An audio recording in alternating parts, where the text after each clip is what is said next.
మొగుడు ముండైతేను కొడుకు వెధవైతేను పెళ్ళాల ప్రవసాగునన్నా. మొగుడు ముండైతేను కొడుకు వెధవైతేను పెళ్ళాల ప్రవసాగునన్నా.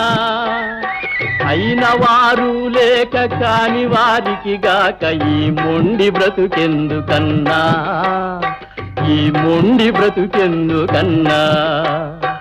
ఎవరు చేసిన కర్మ వారనుభవించక ఎప్పుడైనా తప్పదన్నా, అనుభవించుట తథ్యమన్నా.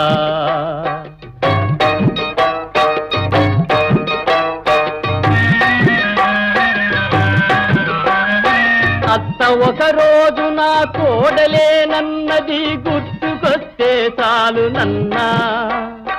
అత్త ఒక రోజు నా కోడలేనన్నది గుర్తుకొస్తే